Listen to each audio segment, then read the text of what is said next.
Blind. Hi, Jim. Looks like I got some more fan mail. Yeah. Yeah, I'm pushing away from my thumb.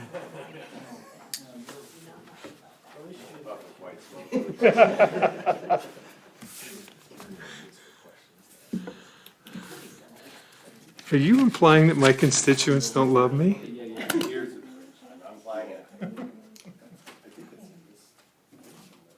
Well, it's not a Christmas card.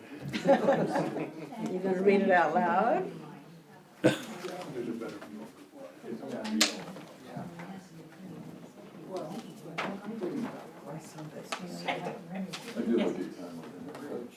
I'm beginning to recognize his handwriting.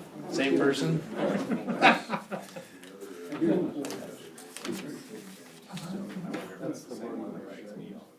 Mr. Glenn, Barry Glenn.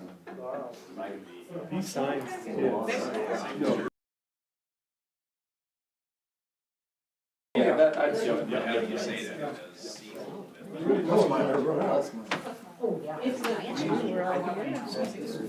There's no return address. Mark's here, Jim's here, everybody's here. Is he in your ward? Is that why I have no idea where you he don't know who he is?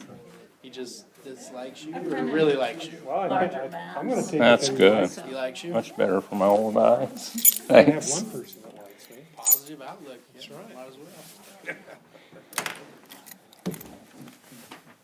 Hi, Mark. Hi, Ed. Hey, sorry to hear about your mom. Thank you. I knew it was coming, but Yeah. She died Saturday morning Yeah. about 1:45. yeah. Well, I was over there till about 8:45, and mhm. you know, there was nothing I could do. The girls were there, so they called me at 1:45, said that she'd just passed away. I knew when I heard the phone that that's what it was going to be. Yeah, you know. Oh yeah. Well, Up, young man. at least you got some Thank you for time the with young. it. That's the important thing. Yeah. Looking very spry, so. How you been? Good. Can't complain. It's gonna be a long meeting, you think? I think so, but I've been wrong before. Got places to be? Hot date? You what? You got a hot date? No. I'm just curious. Oh, No, it don't matter to me. no. I got nothing but time. Yeah.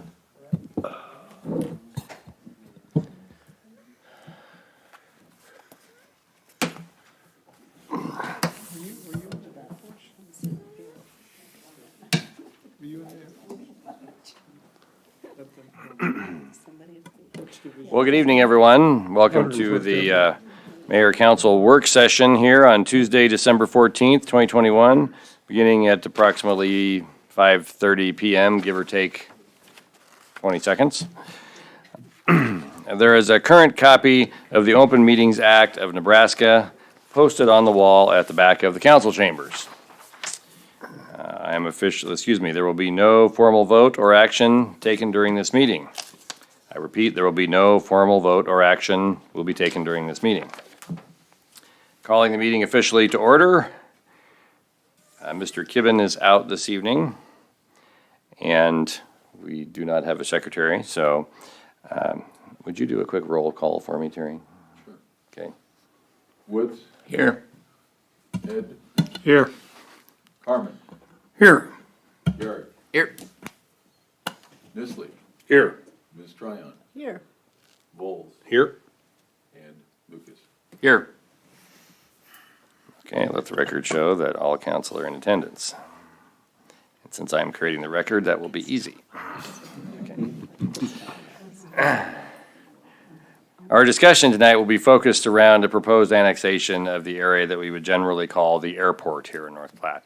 And the meeting will largely be Judy and/or Brent and Lane, if he feels necessary, presenting to us regarding the proposed annexation process.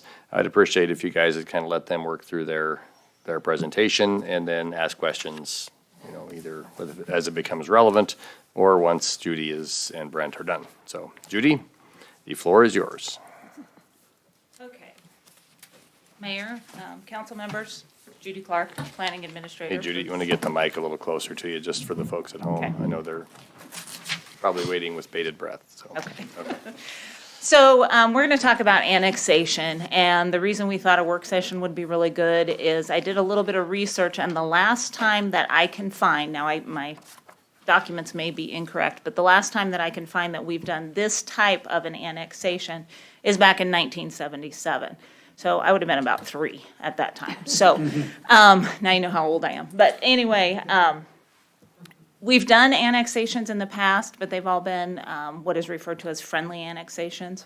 So somebody may have a property that abuts the city and they want to come in, so they'll send us a letter and, you know, no problem, you can just do an ordinance, go through council and get that done.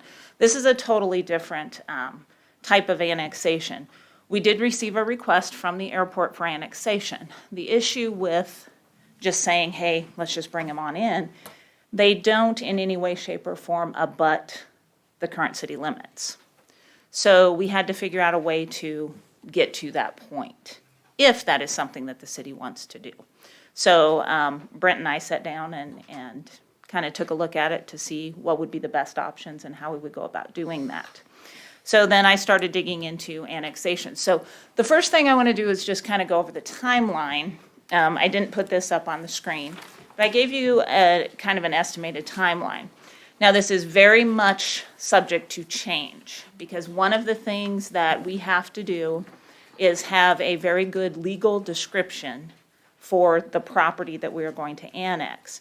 Brent is currently working with Edwards Land Surveying to come up with a good legal description for the airport property especially.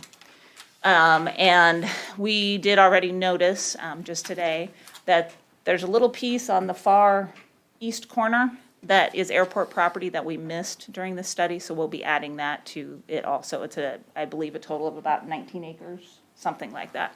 Really tiny little parcel that we just missed in the study portion, so that will be something that we will be adding on there.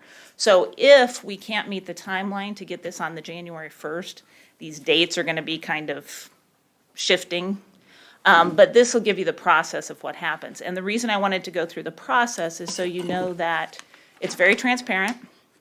By state statute, we have to do a number of notifications. So if you just look down through this timeline, the first thing that happens is the city council passes a resolution that says we are looking at the possibility of annexing. And here is our proposed annexation plan. They refer that to City Planning Commission. The City Planning Commission then will hold a public hearing and look at the plan to see if it is sufficient, if that is what we want to do or what the city wants to do, and then it goes to City Council. Well, through this process, you will notice that the city clerk has to first notify that this is going to happen, to send out a copy of the resolution, once the resolution is passed, to the school board in the area and to the fire district in the area.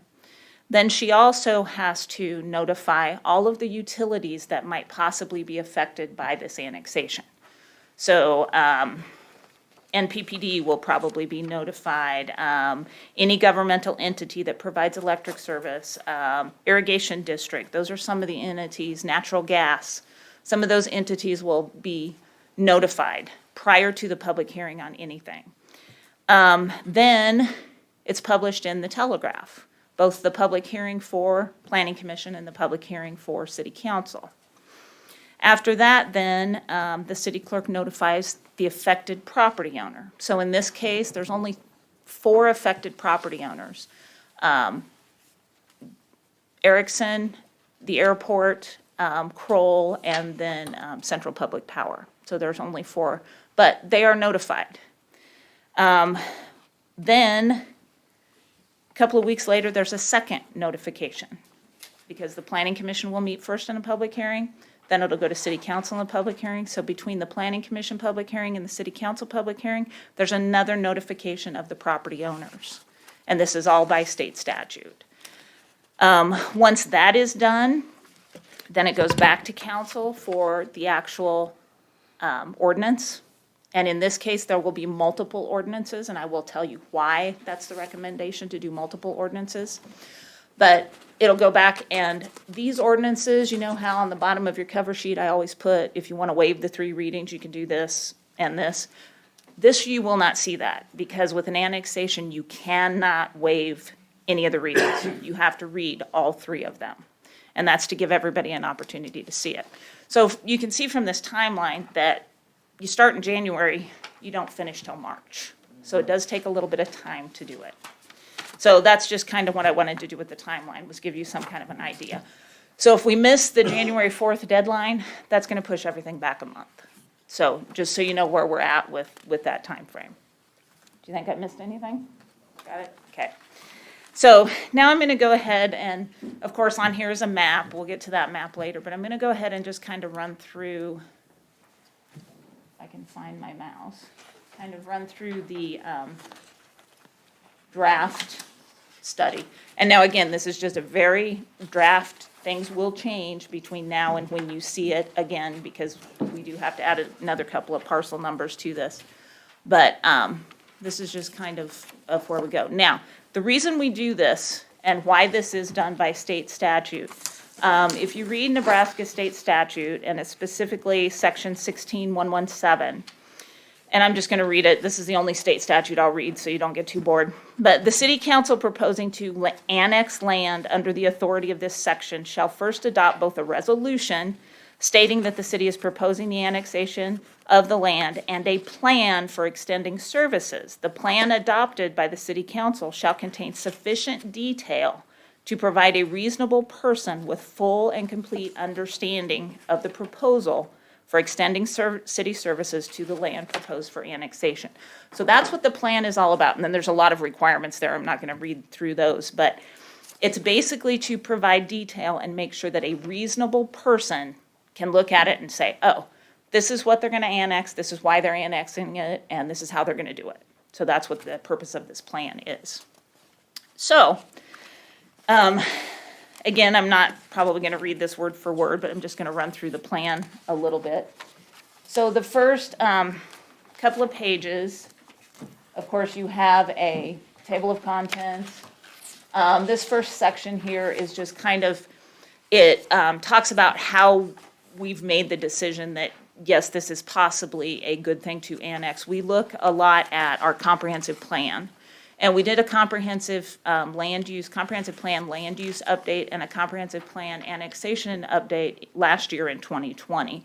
And you may or may not have remembered that.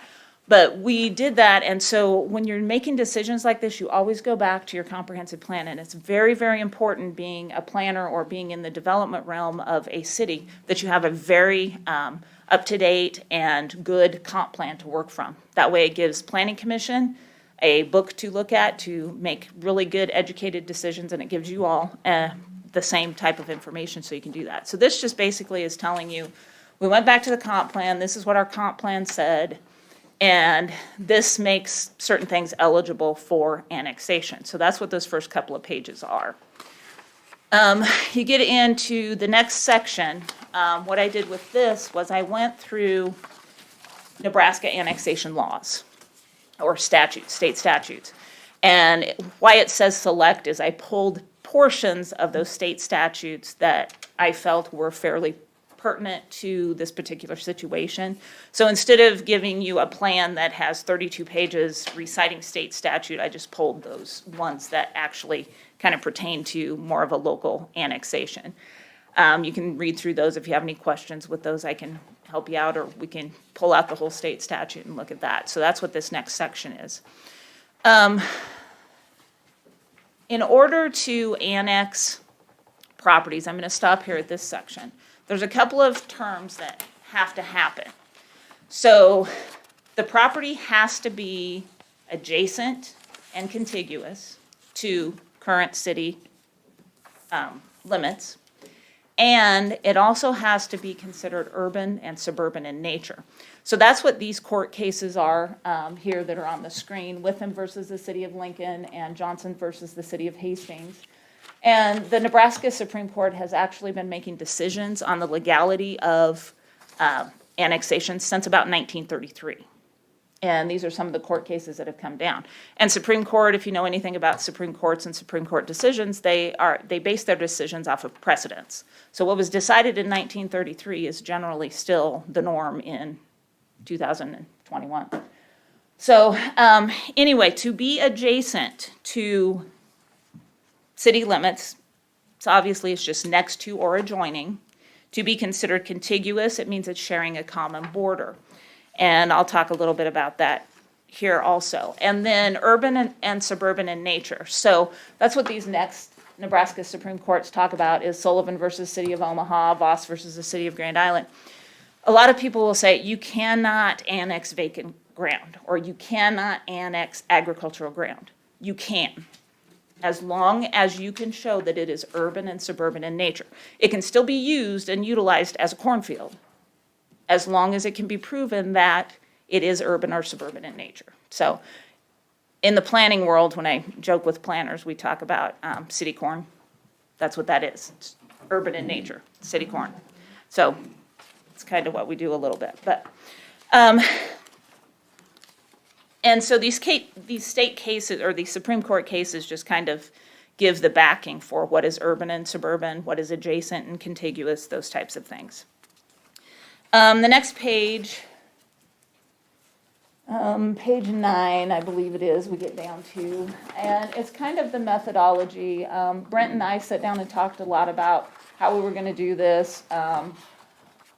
I looked at several other annexation plans. I don't know if Brent did. I know we didn't do that together, but he probably looked at it. And so what we did was just took some plans that other communities have used and used some of those as the basis for what we came up with here. And this is where we get to the study areas. So we've got a study area 1, study area 2, and study area 3. Now the reason for that, and in this particular plan or proposal, I don't see it being really contested. I really don't see it being contested. But when you go in, what I have been told from my colleagues across the state who do annexation plans quite a bit, they said you go into an annexation plan thinking that you're going to end up in court, no matter what. So that's why you split these up into different study areas. Because if one study area or one ordinance gets contested in court, it doesn't throw out the whole rest of your annexation. So if you do it in 3 pieces, then if one contests, then it doesn't necessarily make these null and void. But if you do it as one, and one person contests that, the whole thing is null and void until such time that please correct me if I'm wrong when I'm saying anything, Terry, but, so anything can be, the whole thing would be null and void at that point, and then your whole effort for annexation is done. But if you split it up, it would just be one section at a time. So that's kind of why we do these into different study areas. So the next section of the plan, this map here is the map that I've handed out to all of you, plus it's the map that I have in a larger version on the screen. That's just the entire study area. So the red or pinkish color is the current city limits.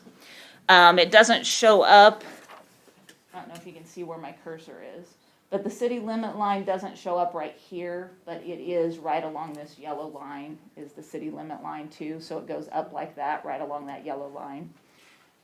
So we can prove adjacent and contiguous from right there.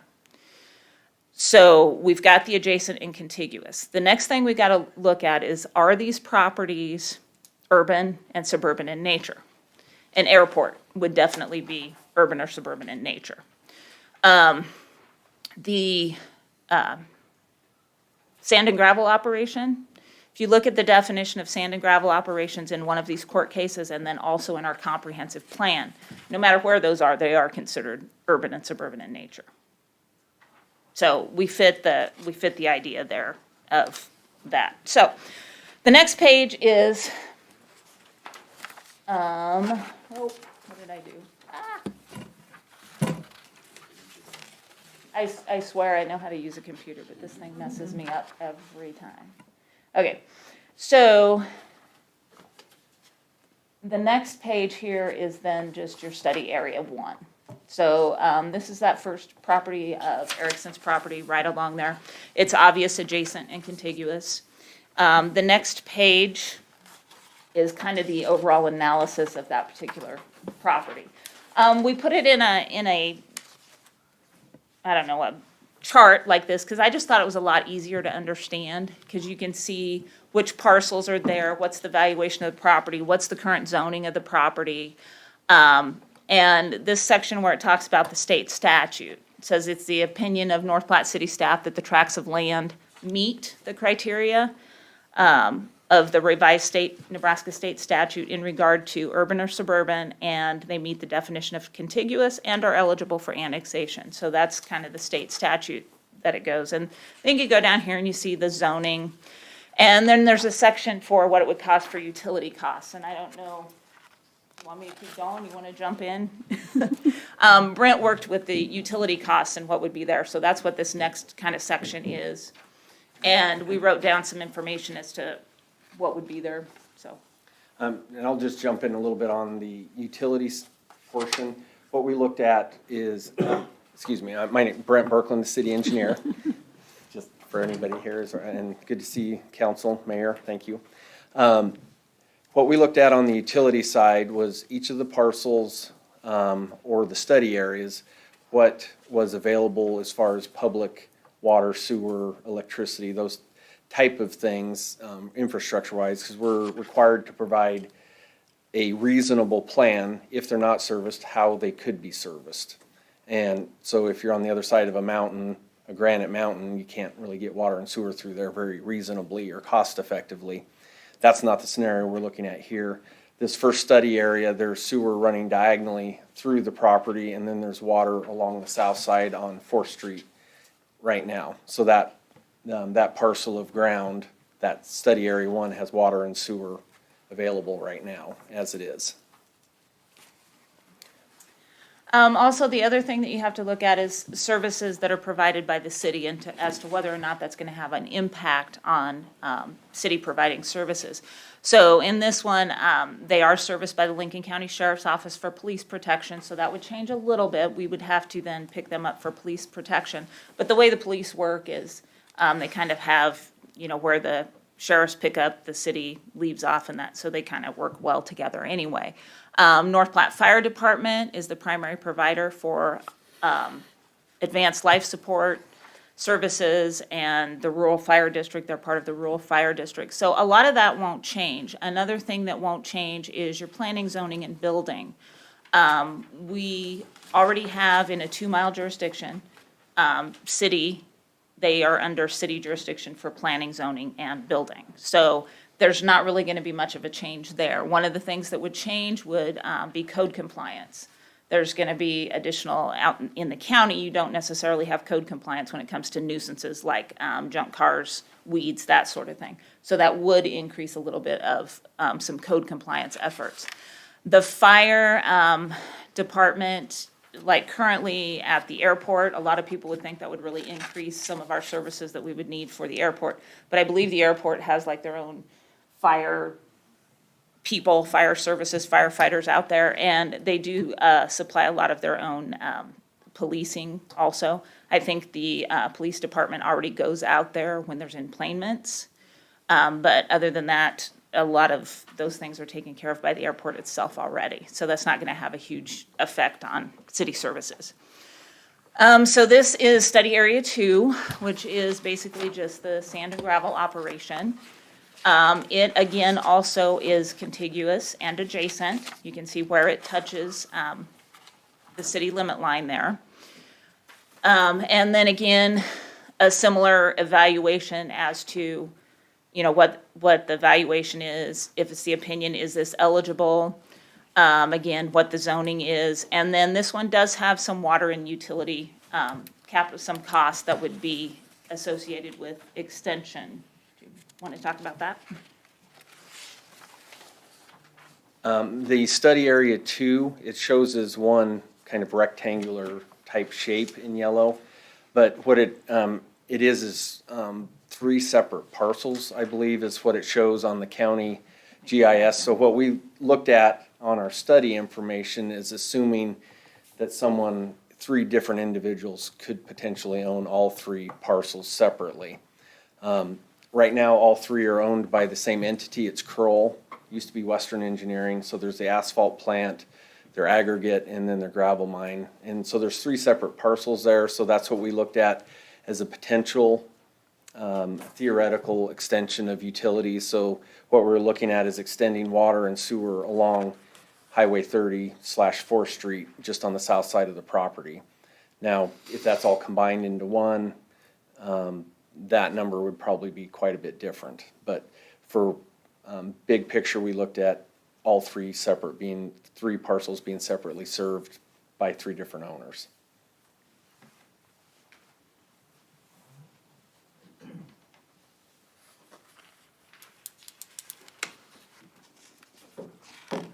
Okay, and then, again, this is the study area 2, and it just kind of walks you through step by step, any of the items that we've talked about in the first study area also.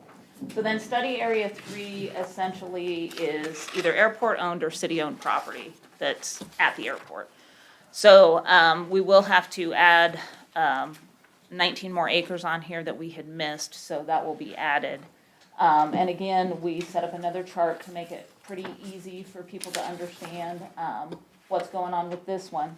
Now, this one, Nebraska state statute. So I don't have that it meets, that it's contiguous. What I have is annexation will meet Nebraska state statute, but it's contingent upon study area 2. So if study area 2 does not get approved, there is no way to make this into the city limits, because it has to be contiguous and adjacent to city limits. Study area 1, if that one isn't approved or doesn't, come to fruition, that's okay, as long as study area 2 does. If study area 2 goes south, then it sets us up for failure on trying to annex the airport. It is very contingent upon that study area 2. And again, it goes through, as far as the cost for water and sewer services, they, I believe, are serviced, and we kind of looked at this, I guess, do you want to talk about that too, how we looked at this one? It was more of a single parcel. When we were looking at this, again, as far as service goes, holistically, we were looking at the airport being served. I think there's 21 separate parcels that are either owned by the city of North Platte or the airport authority or the city of North Platte. There's different names on the deeds for the paperwork. So the airport's comprised of 21 parcel IDs. And so what we looked at was just providing access, assuming it was more of one entity, because it's served right now with water and sewer in the way that the airport needs it. They had it put in about 2009. There's 2 parcels for Central that are completely on the south end, and they're connected to their diversion and to the cleaning that they have with the diversion. And we visited with them. They don't want and or need services down by the river because of what they do. And so we've treated that area as, right now it's been served and it's serviced adequately for what they need. So that's kind of the big picture with that. Okay, so moving on, this section here, starting on page 20, basically talks about the impact to current city services. So by annexing this in, what is it going to take for us to, do our jobs in this additional area? As I said, building, planning, zoning, all of that is already done within the 2-mile jurisdiction. This isn't gonna have any impact because we currently, if there's a building that's built on one of these parcels, we're currently gonna go out there, get the building permit, do the building inspections, those types of things. So that's not gonna cause any additional. There may be a little bit of an impact to nuisance abatement, as far as things like public recreation go, library services. You can read through that. It would be very, very limited, if any, type of impact to that. Wastewater, electrical services, it goes through all the different impacts. Again, this page then talks about the state statutes, why you're doing this, why you're doing the plan. It's because of the state statutes. And Brent Birkeland put together cost estimates for each of the study areas, which you can see back on pages 15, 12, 12, 15, and 18, kind of shows you what the costs would be. One of the things that we don't want to forget is the extension of the extraterritorial jurisdiction. So cities of the first class have a two-mile jurisdiction. So if we annex, we don't automatically get that other 2 miles on there. And I don't know that the city, as council members, that you would want to automatically get that other, extend that 2 mile. Now, reason being, in my opinion, is you want to wait and see. There's the ability to contest the annexation for up to a year.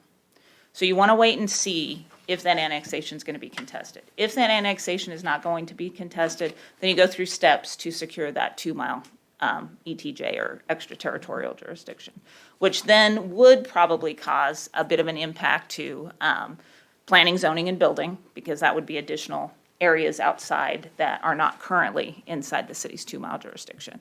But we would have to look at that later.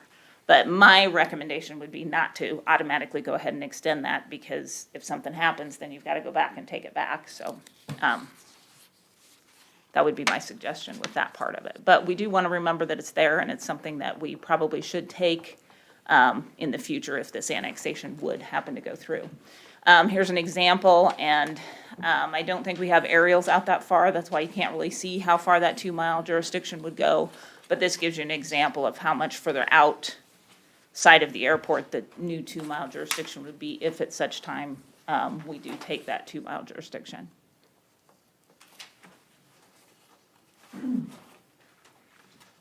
And then page 24, finally, so hopefully I haven't bored you all to tears. This is just kind of the conclusion and findings of the study. Recommendations, again, it is highly recommended that we would do these in 3 different study areas, that we would adopt these in 3 different ordinances, and that we hold off on the ETJ or the extraterritorial jurisdiction for a while.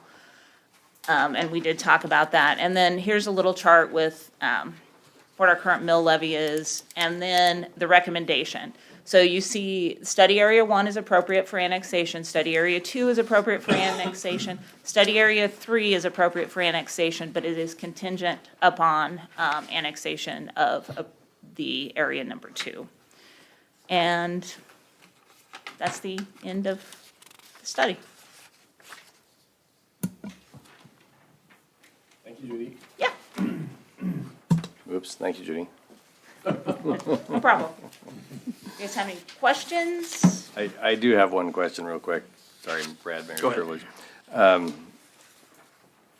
With regard to contiguousness, obviously what would it be, the North Platte River kind of flows between the red line and the yellow line that is the airport property. Yes, The river, of course, is considered federal land, if I understand it correctly. the waters The are, water. not necessarily the property. Okay. Since we're not gonna move the river, why is that not considered contiguous? I'm just curious. Well, it's not considered contiguous because there are actually property owners that own each of those properties through there. They don't own the water, but they own each of those properties. So state statute says it doesn't matter, you can't jump a roadway or jump something in order to grab something and say that it's contiguous. At least that's my understanding of what state statute reads, and please correct me if I'm wrong. Right. So at this point, it seems better, and especially considering what that area is. That area is used for a lot of duck hunting, waterfowl hunting, deer hunting, those types of things. Right now, we currently have some regulations in the city that says you cannot discharge a projectile, I think is how it states it, within city limits. You annex that in, all of those hunting rights are gonna go away. So that was another reason to kind of stay away from that for now. There are some things that I'm looking at, Planning Commission is looking at doing, which would help that situation in the future, and that would be zoning some of those areas like that as recreational or something of that nature. I know Grand Island has a special zoning district for, waterfowl hunting areas, that sort of thing, that they call like a recreational land zoning, so that might help. Okay, thank you. I didn't realize we had other landowners in there. So. Yep, yep. Okay, study area 2, has anybody reached out informally to, you said Kroll's own it? Have you guys spoken with them? Yes, do you wanna take that? Just because he did, I didn't. That's fine. In study area 2, again, that's Kroll, and I visited with the CFO, and also emailed information to them, told them this is what we're looking at, and if they had any questions, get back to us, and I haven't heard anything yet, so. Gotcha. Been a couple weeks, I would say, at this point, so I just had an informal letting them know what we were looking at. Okay, because my concern is we lose our contiguousness, to steal your verbiage, from the airport if they can test it. And how would that work if we pass all 3 ordinances and then the study area 2 gets contested? I'm gonna defer to the attorney. I'm not sure. I think Right. we would have a little bit of an issue because you would get contiguous, you would get adjacent with that first parcel, but then the airport still can't See what reach. I mean? Yeah. Yeah, so that's gonna be real tough to do. Gotcha. Unless we jump over to the south and try to get it Take some duck hunting that way. rights away. Yeah. Yeah, I don't like to give legal advice in open session or even a work session, but just because it's contested, Brad, doesn't mean you're gonna lose. Agreed. I was just curious what the ramifications that were be. The idea about a recreational zone is a great idea because those folks would be irate in that zone, and they are armed. I know who they are. And the other thing, if they contest it, like Terry said, if they contest it, it doesn't necessarily mean we're going to lose. And honestly, the way that this is done and the way that everything's set, I think it would be very, very difficult for us to lose. Gotcha.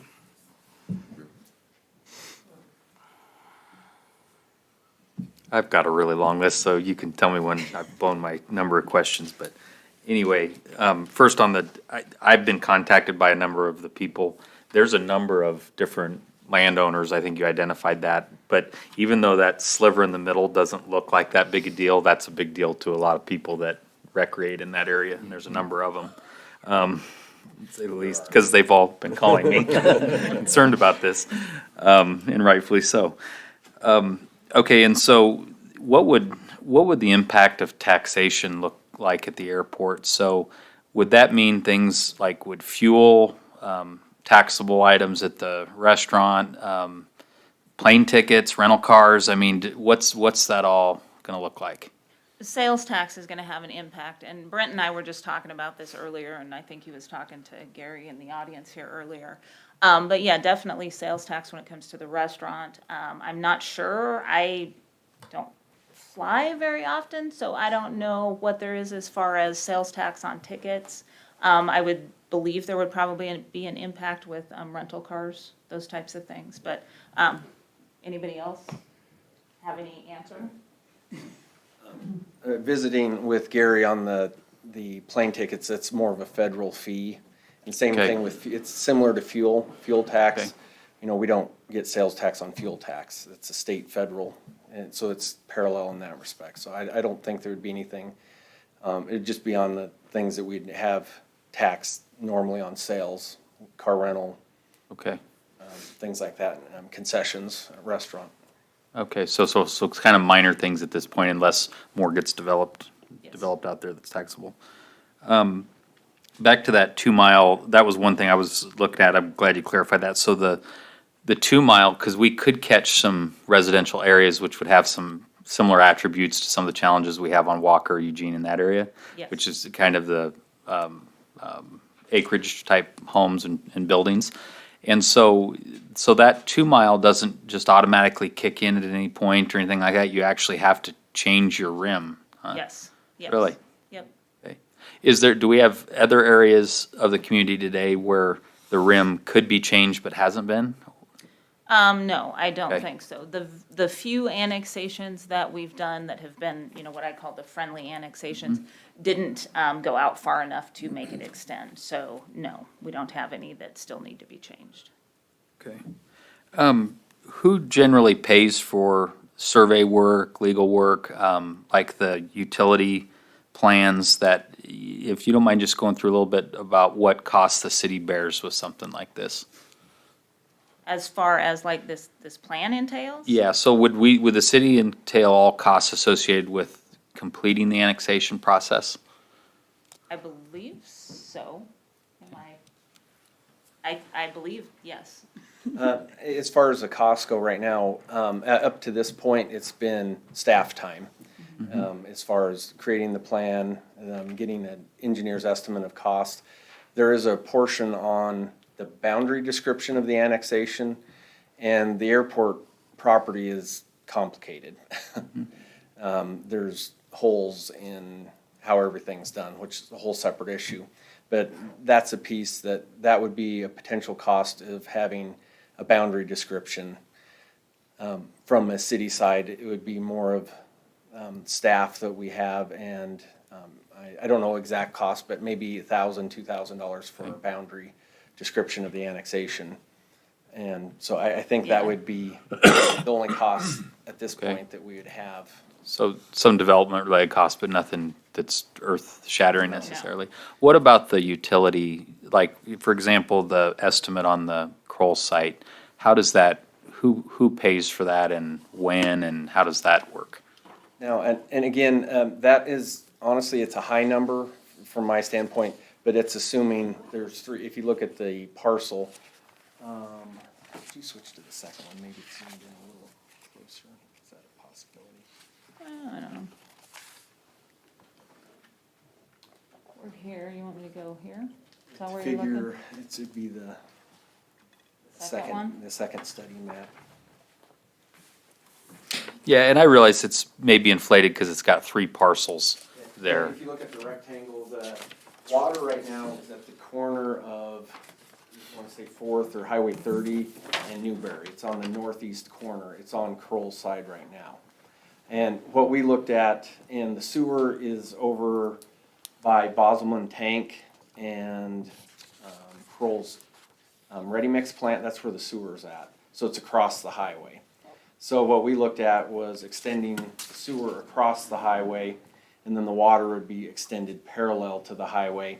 So we're looking at basically from Highway 30 Newberry intersection going east to get all 3 parcels. Now, when you get about 1/3 of the way across the property, if you're looking at the picture there, even half, I don't know what you would want, sewer or water in the middle of the gravel pit on the east end.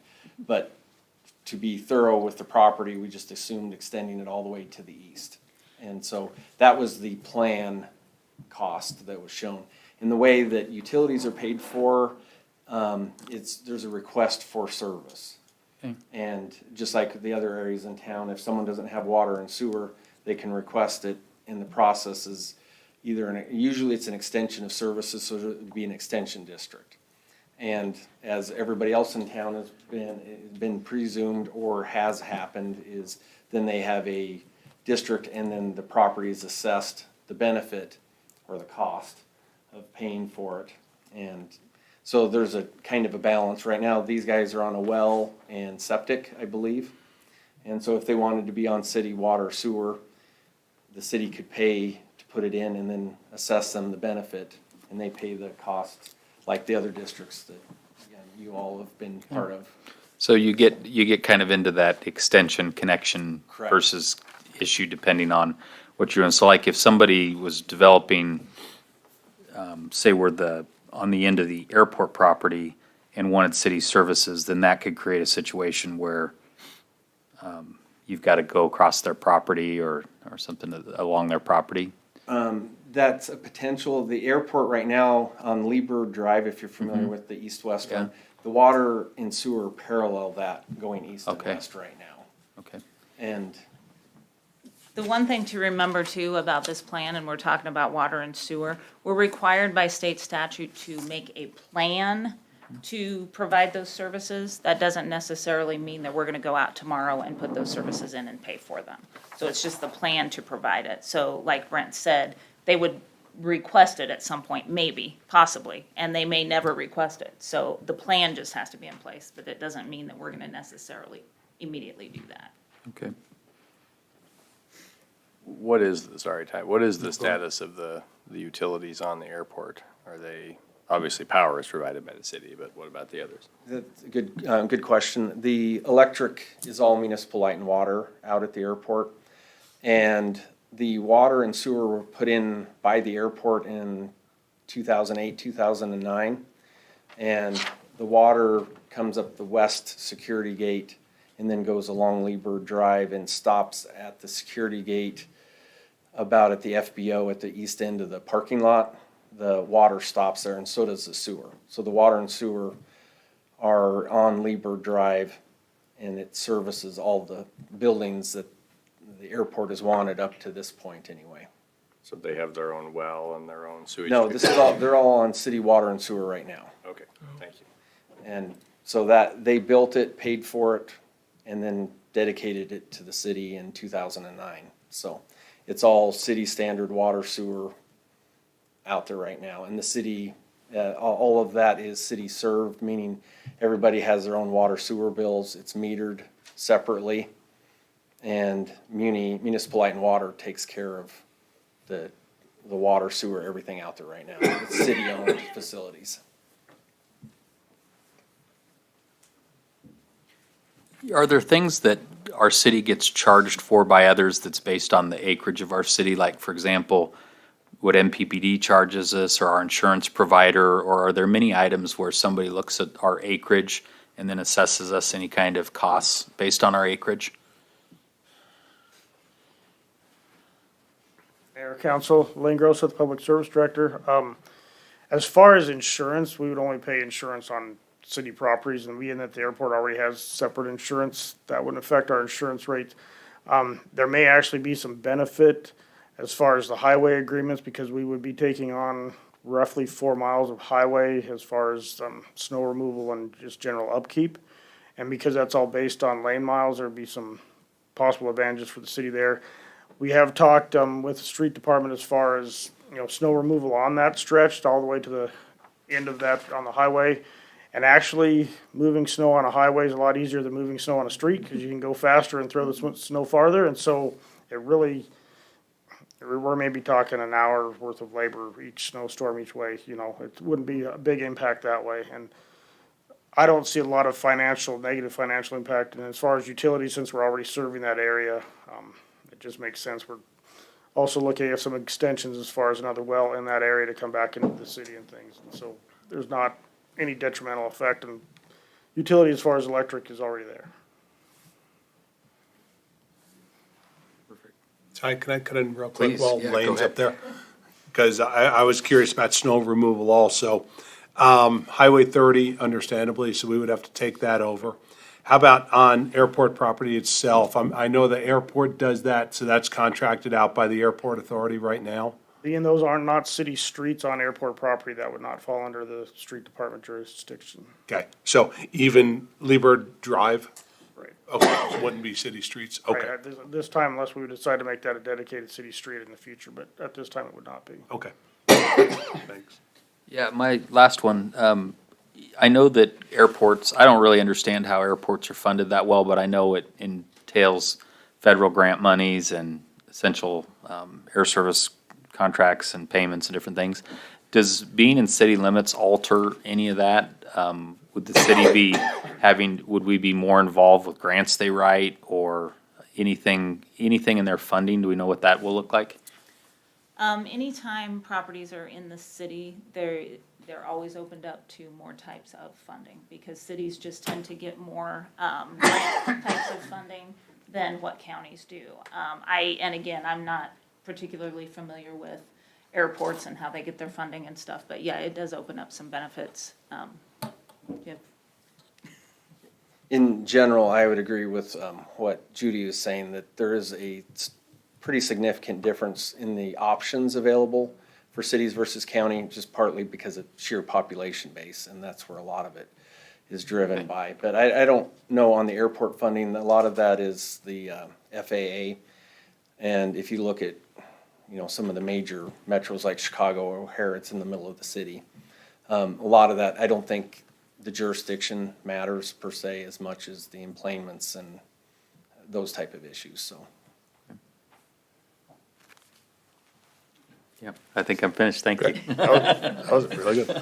I'm gonna ask about the, extended terrestrial Extraterritorial, yep. jurisdiction. ETJ. Yeah, the 2 mile buffer.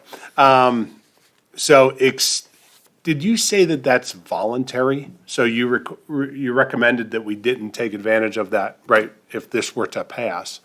But is that or is that voluntary afterwards? As far as I know from state statute, cities do not have to take the 2-mile jurisdiction. They are allowed to do so. And it makes sense from a development standpoint. The city of North Platte, as far as I know, has always taken the 2-mile jurisdiction. One example out in the county is the village of Wellfleet. They're entitled to a 1-mile jurisdiction. They have not ever executed that right. They just do their city limits and allow the county to take care of planning and zoning up to their city limits. Okay. All the other villages in Lincoln County are 1-mile jurisdiction. So yeah, when you say it is voluntary, but in my opinion, from a planning perspective, it's better to have that 2-mile jurisdiction. Because right now, the way that the city of North Platte works, we have building inspections. The county does not. I have seen county basements fall in because we don't have building inspections out in the county. So eventually, your city's gonna expand. And so if you have that 2-mile and you already have your building inspections, your planning and zoning that communicates with the city, because it's the same, then when you go out to annex areas, you have a very good expectation that they are definitely structures that are gonna stand, and they have the current zoning and building regulations that the city has. So when you expand out there, you have that, and you don't end up with a lot of issues at that point. Okay. But yeah, it's voluntary, Right. but I would highly suggest that we do it eventually. I'm just trying to picture unintended consequences up in that one corner up there a Yeah, little and I bit. understand, So, but, yeah, but you know, that's you something to take look at. take the problems with the benefits, so, yeah. And with that, just out of curiosity, other Class 1 cities, i.e. Kearney, Grand Island, both airports are out in the northeast portion of town in both cases. Are they in their city limits? Do you know? They're a little bit different. I know, Kearney, do you know if they're in the city limits? Kearney it is, I believe, because they don't have an airport authority per se. Yeah, Kearney So- is under the purview of the city. It is Right. city-owned property. It's a city department. It's, different than what we are. And so I'm not 100% sure, but I would guess they're in city limits at some Right. way. Okay, and I could always look that up, so thanks. Okay. My turn. Sure. I don't have as many as you. So what Pete mentioned then, so if an airport is within the city, then the airport authority goes away. Is that correct? That's not necessarily correct, no. Not true. Okay. No. And that's not what we're trying to do, at least from my knowledge. Well, I didn't think about it until he just kind of brought it up, so. Yeah, no. So did you say it was 1 or 2 years that they had to contest? 1. 1 year, okay. Yep. Okay. Now, it may take 2 years if they do contest it, but 1 year they have. 1 year to let actually you know get if it's something being started, contested, yeah. okay.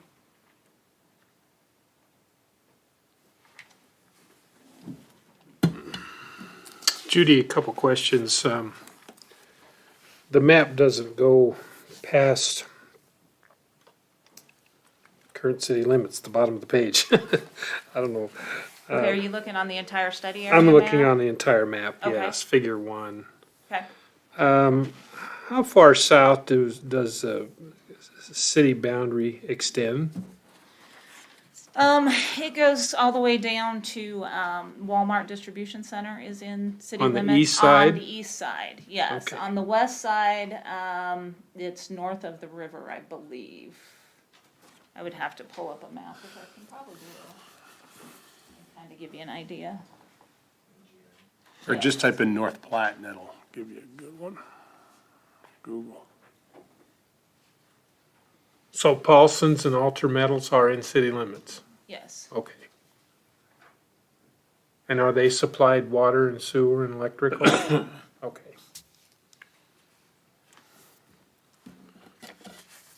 Oh, that must be Lincoln County somewhere else, because that is not Lincoln County here. Nebraska. Is it this one? Yeah, Julie's Yeah. saying it. Okay. There you Right here.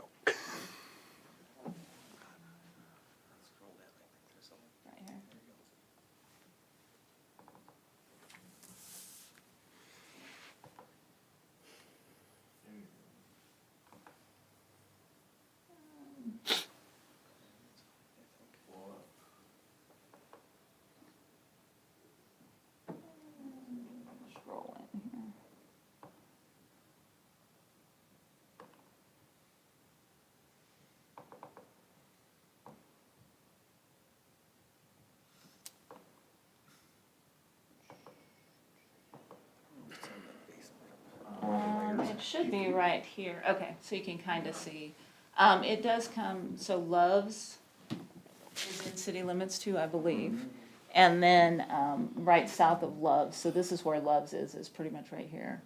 And just right south of there is where the city limits is on the west side and the east side is not. So it goes all the way down to State Farm Road.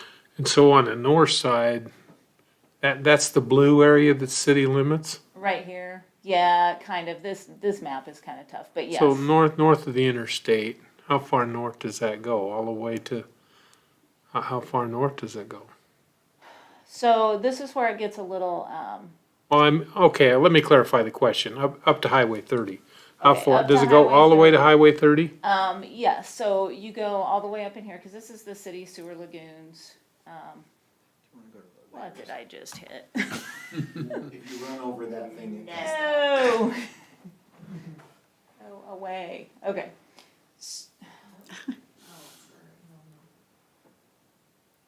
That go. Okay, Brent, I'm gonna make you run this down. Okay, so, Layers, I think you might have. should I just go to the assessor? Well, if you do the ward boundaries, that'll give you the same equivalent. And it's So on clerk. layers. Is it on the And if you uncheck the parcels and the other one, it makes it a lot easier to read too. Click on layers now. Still thinking. Okay, now click on voting precincts, and then it'll show you. If you uncheck parcels, it makes life easier also. Yeah. Scroll all the way down. Keep going. See that parcels and sections? Uncheck those and it clears things up a lot. And zoning tab, so I never am in on this. Those are kind of cool. Okay, so, yes, this is where city limits go. So this is the parcel here that we're looking at taking in. So you can see where the city limit line goes on the north side. So it does not go all the way to the railroad tracks. Does it encompass all of 12th Street? It does, doesn't it? And the bypass? No. No. Okay. So you go up here, so this is the bypass that comes. Oh, up here. sure, okay. So it hits about Roosevelt. Roosevelt's the end. Oh, yeah, Roosevelt's in limit. Okay. And then, clarification maybe on the sales tax. I presume that any contract, flying that, anybody does out of the airport, that would be taxable? That would be different than, Anything it- that's currently under county, the regular sales tax, the 5.5, it would go up to 7. right, Anything that applies at the 5.5 would then become 7. right. Okay. And then, one other question, I think Judy, or probably Brent, I think Ty maybe asked a question about additional costs for surveying, and I think you said $1,000 or something like that. Do you have to locate actual boundaries across private property as well? And if so, do you have to locate the private property boundaries as you extend that line? What we'd be looking at on this is just generating an outer boundary description of the annexation. So not necessarily, what we've found so far for information is Erickson's investment property, we have good records already, either at the courthouse or on the state surveyor website. Kroll's is the same situation. It's honestly the airport is, even Central, we had, Bonnie Edwards has done surveys already on that property and it's available. It's just the airport, some of it is very old, from the 30s. The original runway airport was up against the river. So the legal description on the oldest is probably the most murky in that respect. Okay, There's deed information that you can use. But, I mean, so as far as your part, no. What would be more of an endeavor of getting the paperwork of existing surveys put together to generate a boundary for the annexation. That's what, it's not going to, it's legal surveying, but it's not physically in the field surveying, if that answers your question. I think it does, Brent, thank you. So why would we want to annex this property? Well, the property owners, the airport has requested the annexation. could be for 100 different reasons, but they've requested it and have asked us to look into it. And so being, already owned by the city, it makes sense that it's in city limits. So that's kind of what we looked at it, why we looked at it.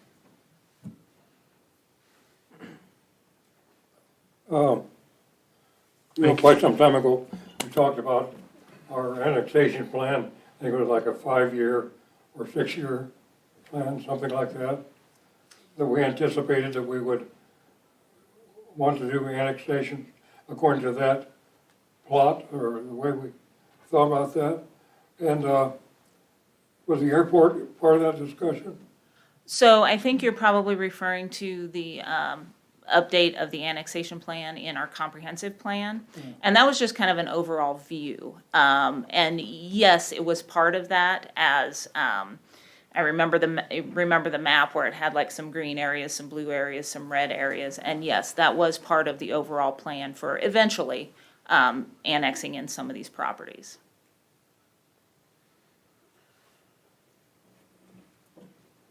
So if the airport is city-owned property, which, we know it is, and they already have city sewer and city water and city electricity, what's the motivation for them wanting to be annexed?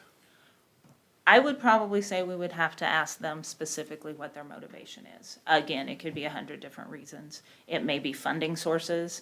I don't know that. They may have something with the airport that, we don't know about, but we would have to ask them what their motivation is. Okay.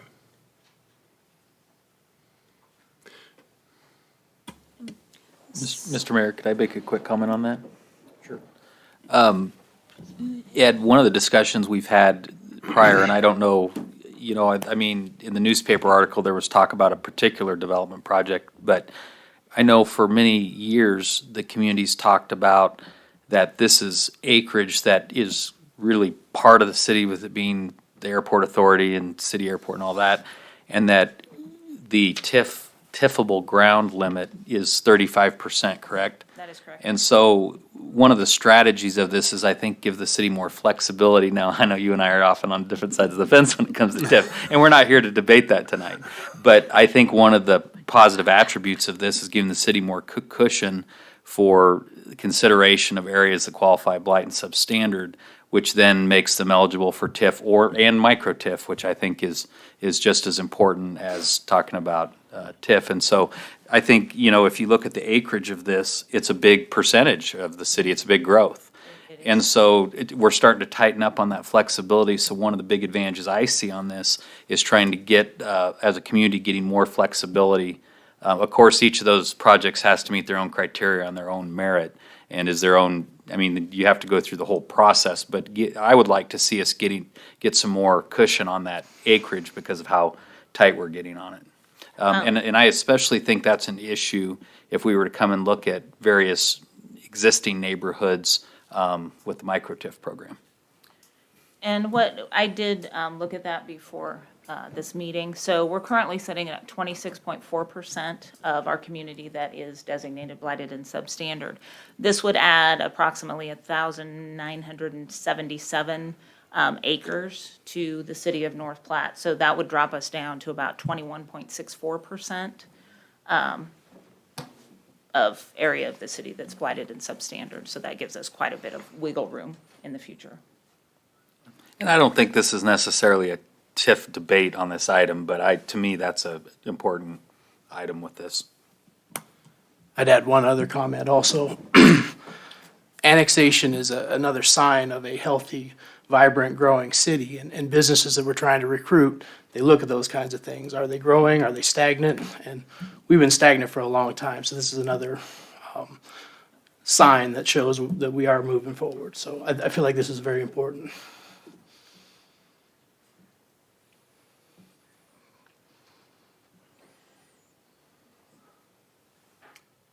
It would seem to me with that logic, Brad, and it makes perfect sense, I agree with you, that we would be looking at properties that maybe are to the west of town as opposed to the east of town. If we're looking at development, unless you're gonna build a house on stilts, you're probably not gonna build very many houses out there. So, it would seem to me like that if we're gonna be looking for annex property, if we're gonna be looking to annex property, we would want to do that in an area that can be utilized for residential and commercial development. And I don't disagree with you. I think we absolutely should look at that. But we have a large tract of land that the city already owns that wants to come inside the city limits. Why wouldn't we take a look at that? And just to go back to the comprehensive plan, when we amended the annexation chapter of the comprehensive plan, we did have a map, and it did indicate a number of areas in the west and south for potential annexation in the future. This is just one that we had a property owner that said, hey, let me be the first, so. And Councilman Reeker, on the development, it's a good question. Over the years, there's been different discussions about the airport and types of development that they are interested in, that there's property, and there's a substantial amount of property. Some of it is towards, parts of it is in the 100-year floodplain, some of it is not. And so there is developable ground, and a little bit of an example is the Guard. It's not city or, at all. They did their thing based on what was best for the National Guard, but they're developing west of the airport. And there has been other entities that have talked about, desiring to be on the airport, developing on the airport, and it might almost be a Gary question as well. But there are entities that are interested in being on airport property for development, and Trigo Dugan is on airport property, and they're, depending on business, things like that. I think that would help maybe facilitate other development. So I agree, it's not housing or maybe commercial, but it'd be more airport industrial development. There's potential for that as well. Okay, thank you. On that note, in the world where people are buying a lot of daily things through Amazons and online things, I think these airport, the adjacent airport developments are occurring, especially in some of the communities that are a little bit larger than us. You're seeing more and more, distribution facilities or different things because they're using air service as part of their business model.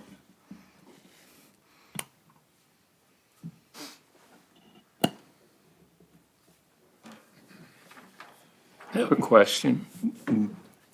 Does the airport authority do any of those businesses out there, do they pay any property taxes since the city owns most of this property, from what I gather, at least in the airport area?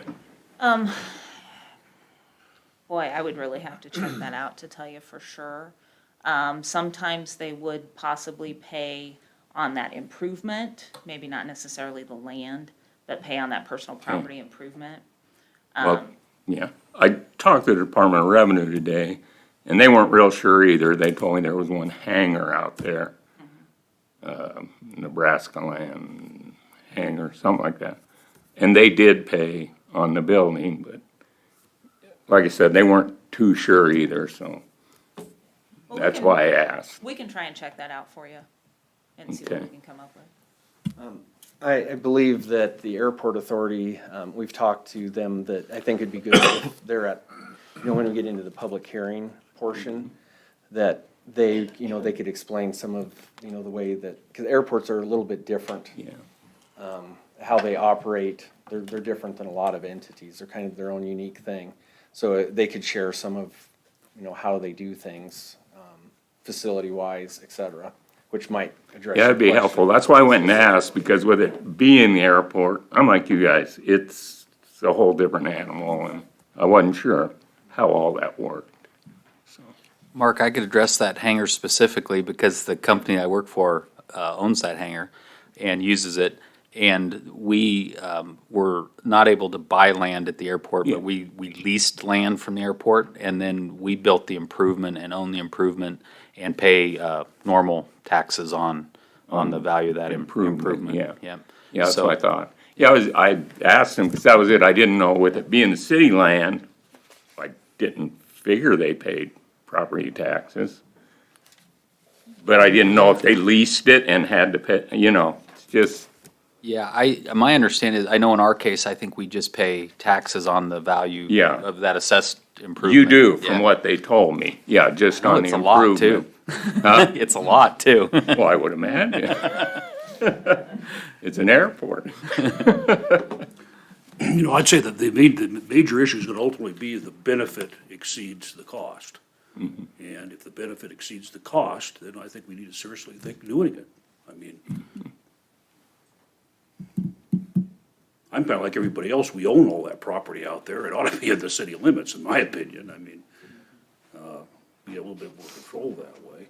The airport authority comes in and we have to approve their tax levy, even though we have no control over it. It just made me feel more comfortable if it was in the city personally, but that's But we don't know whether that goes away or not, right? what goes away. The airport authority would not go The away. airport authority would stay. So we would how, at least- so how would that, It seems to me that it's then in the city, we have some control over things at that point. Now, you're gonna ask me, it's kind of a nebulous concept, but so how would that play out, do you know?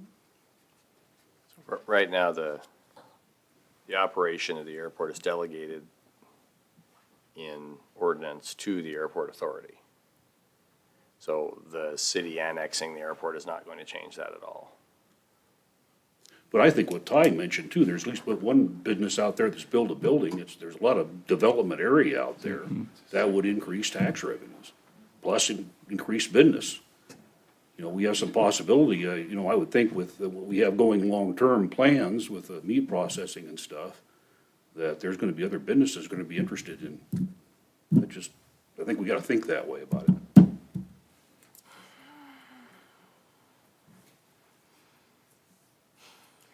So the airport authority would still come to the city and request their mill levy or however that works? Functionally, their operations be would the not same. change at all. With assuming the city decides to annex the airport. From what the airport authority does today to what they would do in the future, wouldn't change a bit. If I'm not mistaken along those lines, Mr. Mayor, I think we had some tangential discussion about, I think the airport authority could be removed and then the city that would become a department under the city. And if I'm not mistaken, there's a substantial amount of money that we're missing out on because the airport is not within the city department. It's a separate entity. And that's a discussion for another time, but. I don't have the facts on No, that. I I guess is understand the that. short way to say it. The airport authority is a political subdivision. Right. So we can't just decide to make them disappear one day. It doesn't work that way. But, if there is a significant revenue value, then I think it would be something that we should at least explore to understand what the facts of the situation are. Yeah, if memory serves me right, there was some state funds that we're missing out on, the way it's organized right now. And I don't know what those dollars were, but, anyway, topic for another day.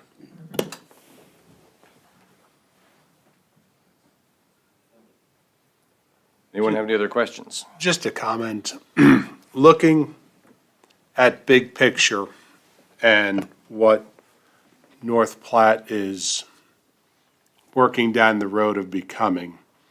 Say, a rail park to the east, interstate transportation coming right through town and to the south, and the third leg of transportation tying on to what Ty was talking about is the airport with some developable ground there.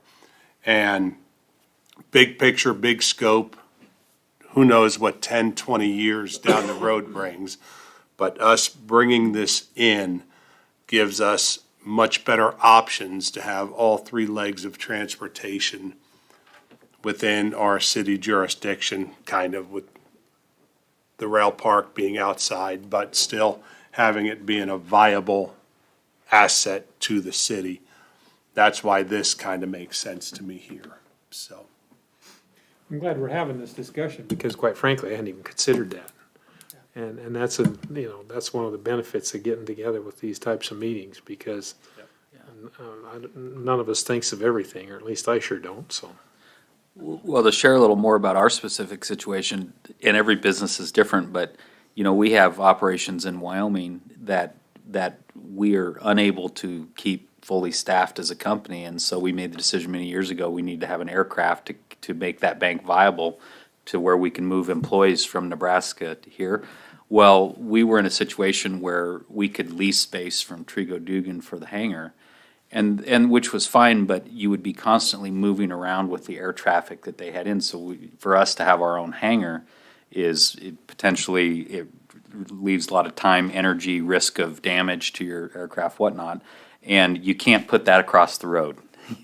Can't have the airplane wheeling across Highway 30. And so there's certain things that if you're in a business operation that has an aircraft as part of your service, if you were somebody carrying an important medical device, or if you have a retail operation that's using air, or FedEx doing the envelopes that have the documents in them, if you're dealing with an aircraft, you can't put it a block away because you don't have any way of getting it in and out of the airport. And so that access is makes some of those things viable.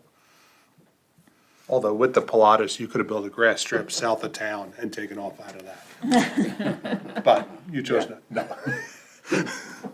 It's a great aircraft. I suppose you could. Yeah. We do need to also consider for the future, and who knows how future this is, but if you look at generally the north side of Highway 30, there's already housing there. I mean, a little bit off Highway 30. There's some developing neighborhoods there. It would be reasonable to conclude that as our community grows, we could have more developed housing out there. Since we already have sewer and water at the airport, theoretically, that could grow.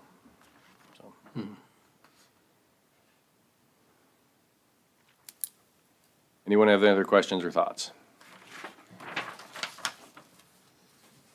Judy and Brent and Lane, thank you very much. Thank you, everyone, for attending. The meeting is adjourned.